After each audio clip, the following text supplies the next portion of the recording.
ಮತ್ತು ನಮ್ಮ ಪ್ರಗತಿ ಇದನ್ನ ಮಾಡೋದಿತ್ತು ಅಂತಂದ್ರೆ, ನಮ್ಮ ಅಭಿವೃದ್ಧಿ ಈ ರೀತಿ ಆಗೋದಿತ್ತು ಅಂತಂದ್ರೆ, ಹಾಸ್ಪಿಟಲ್ದೊಳಗೆ ನಿಮಗೆ ಅರಿವಳಿಕೆ ಕೊಡ್ಬೇಕಾದ್ರೆ ಬಳಸ್ತಾರೆ.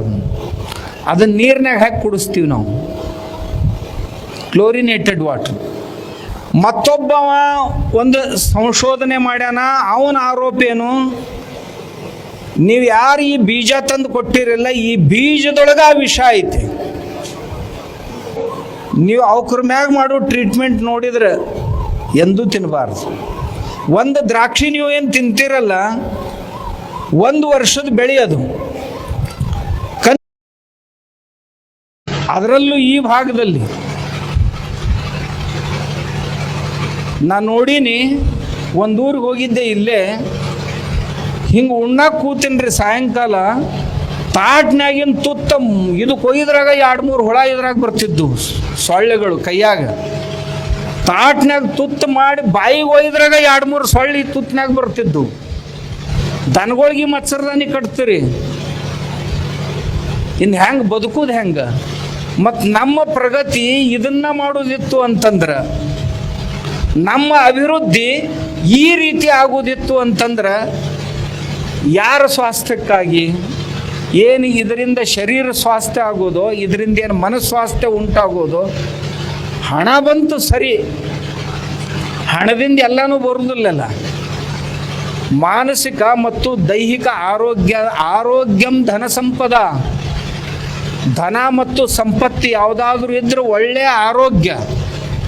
ಒಳ್ಳೆಯ ಆರೋಗ್ಯ ಬರಬೇಕಾಗಿತ್ತು ಅಂದ್ರೆ ಭೂಮಿ ದಷ್ಟಪುಷ್ಟವಾಗಿರ್ಬೇಕು, ನೀರು ವಿಷಮುಕ್ತವಾಗಿರ್ಬೇಕು. ನಮ್ಮ ಯಾವ ವಾಟರ್ ಸೋರ್ಸ್ ಇವತ್ತು ವಿಷಮುಕ್ತವಾಗಿಲ್ಲ. ಎಲ್ಲ ವಾಟರ್ ಸೋರ್ಸ್ನೊಳಗೂ ಸಹಿತ ಈಗ ವಿಷ ಸೇರಿಬಿಟ್ಟೆ.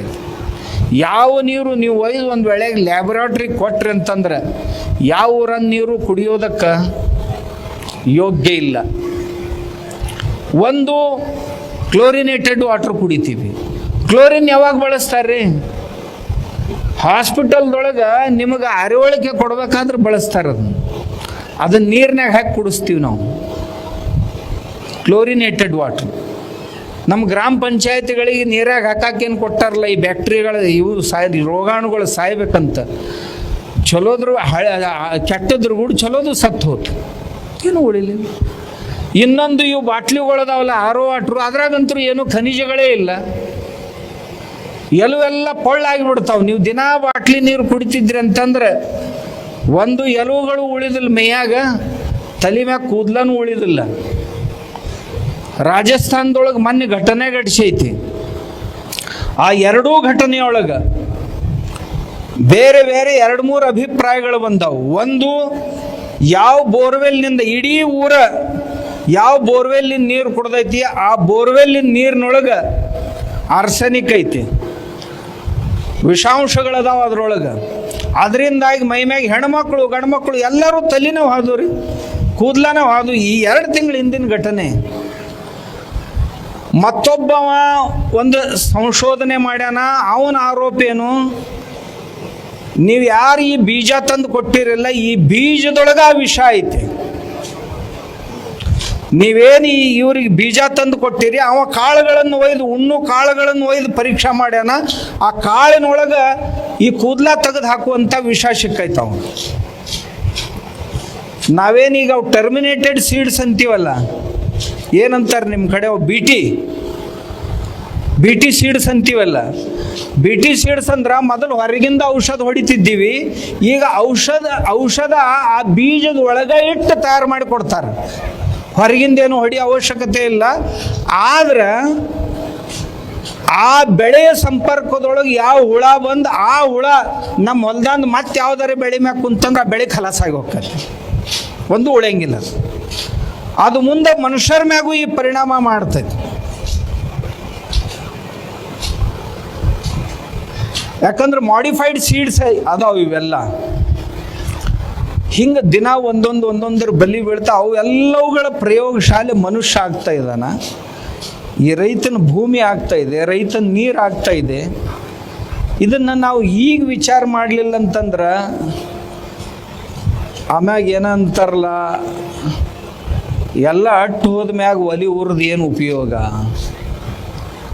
ತುಡುಗು ಹಾದ ಮ್ಯಾಗ ಮನ್ಯಾಗ ದೀಪ ಹಚ್ಚಿ ಏನು ಉಪಯೋಗ? ನೀರೆಲ್ಲ ಹರಿದು ಹೋದ ನಂತರ ಸೇತು ಕಟ್ಟಿ ಏನು ಉಪಯೋಗ ಆಗೋದೈತಿ? ಹಂಗೆ ನಾವು ಏನು ಮಾಡಿ ಬದುಕಬೇಕಾಗಿತ್ತು, ಬದುಕೆಲ್ಲ ತೀರಿ ಹೋದ ನಂತರ ಉಪಾಯ ಹುಡ್ಕಕ್ಕೆ ಹೋದ್ರೆ ಏನು ಅದರದ್ದು ಉಪಯೋಗ ಆಗೋದಿಲ್ಲ. ಅದಕ್ಕೆ ನಾವು ಕೃಷಿಕರು ನಮ್ಮ ಮನೆಗೆ ಎಷ್ಟು ಬೇಕು ಅಷ್ಟರ ವಿಷಮುಕ್ತ ಅನ್ನ, ಅಷ್ಟರ ವಿಷಮುಕ್ತ ನೀರು ನಿರ್ಮಾಣ ಮಾಡಿಕೊಂಡು ಬದುಕಲಿಕ್ಕೆ ಸಾಧ್ಯ ಐತೇನು ಅಂತ ನಾವು ನಮ್ಮ ಸಲುವಾಗಿ ಒಂದು ಪ್ರಯೋಗ ಮಾಡೋಣ. ನಮ್ಮ ಮಕ್ಕಳು ಮರಿ ಕಿಮ್ಮತ್ನವ್ರಿ, ಕೋಟಿಗಟ್ಟಲೆ ಖರ್ಚು ಮಾಡ್ತೀವಿ. ಏನಾರ ಜಡ್ಡ ಜಾಪತ್ರಿ ಬಂದ್ರೆ ಕೋಟಿಗಟ್ಟಲೆ ಖರ್ಚು ಮಾಡ್ತೀವಿ. 10 ಲಕ್ಷ 20 ಲಕ್ಷ ಖರ್ಚು ಮಾಡ್ತೀವಿ. ಇವೇ ಕ್ಯಾನ್ಸರ್ನಂಥ ಕಾಯಿಲೆಗಳು ಬಂದು ಅಂದ್ರೆ ಮತ್ತು ಬರಬಾರ್ದಂತ ಯಾಕೆ ನಾವು ಪ್ರಿಕಾಷನ್ನು ಪೂರ್ವ ಕಾಳಜಿ ತಗೋಬಾರ್ದು ಹೇಳ್ರಿ ನೋಡೋನು. ನಮ್ಮ ಅನ್ನ ಸಾಮಗ್ರಿಗಳು ಸೆಕ್ಯೂರ್ ಆಗಿಲ್ಲ, ಸುರಕ್ಷಿತವಾಗಿಲ್ಲ, ಭಾಳ ಅನ್ಸೆಕ್ಯೂರ್ಡ್ ಅದಾವ. ನಮ್ಮ ತರಕಾರಿಗಳು ಅಸುರಕ್ಷಿತ, ನಮ್ಮ ಧಾನ್ಯಗಳೆಲ್ಲ ಅಸುರಕ್ಷಿತ, ನಮ್ಮ ಸಕ್ಕರೆ ಅಸುರಕ್ಷಿತ, ಬೆಲ್ಲ ಅಸುರಕ್ಷಿತ. ಹಣ್ಣುಗಳಂತರೂ ನೀವು ಅವ್ರ ಮ್ಯಾಗ ಮಾಡೋ ಟ್ರೀಟ್ಮೆಂಟ್ ನೋಡಿದ್ರೆ ಎಂದೂ ತಿನ್ನಬಾರ್ದು. ಒಂದು ದ್ರಾಕ್ಷಿ ನೀವು ಏನು ತಿಂತೀರಲ್ಲ, 1 ವರ್ಷದ ಬೆಳೆ ಅದು.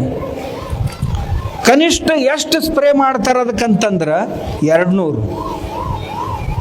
200 ಸ್ಪ್ರೇ ಮಾಡ್ಲಾರ್ದ ಅಂದ್ರೆ 365 ದಿನದೊಳಗೆ 200 ಸಾರಿ ಔಷಧ ಹೊಡಿತಾರೆ.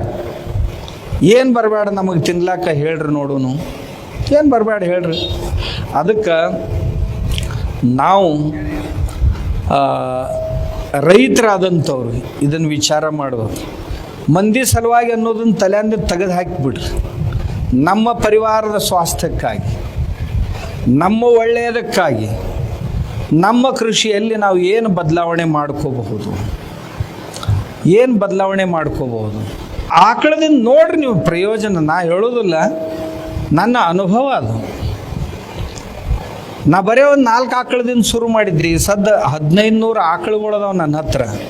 ಅದ್ರೊಳಗೆ 200-250 ಹೋರುಗಳದಾವ. ಭಾಳ ಮಂದಿ ಅಂತಾರೆ ಎದಕ್ಕೆ ಇಟ್ಕೊಂಡ್ರಿ, ಕೊಟ್ಟು ಬಿಡ್ರಿ ಒಂದು ಕಟ್ಗರಿಗೆ ಅಂತಾರೆ. ನಾ ಅಂತೀನಿ ಯಾಕಪ್ಪ ನಿನಗೆ ಯಾಕೆ ತ್ರಾಸ? ಅಲ್ರಿ ಇವು ಬರೇ ನಿಂತ್ಕೊಂಡು ತಿನ್ನು, ಮತ್ತು ಇವನ್ನ 2 ದಿವ್ಸ ಹಿಂಗೆ ಇಡೋರು ಅಂತಂದು.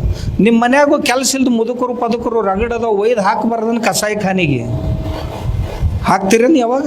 ಇಲ್ಲ. ನಾವಂತರೂ ಏನೂ ಕೊಡಂಗಿಲ್ಲ. ಮನುಷ್ಯರು ಇವು ದಿನ 2 ಹೊತ್ತು 4-8 ಕಿಲೋ 10 ಕಿಲೋ ಸಗಣಿ ಕೊಡ್ತಾವೆ. ಆ ಸಗಣಿ ಅಷ್ಟು ಕಿಮ್ಮತ್ತಿಂದ ಮತ್ತೇನೂ ಇಲ್ಲ.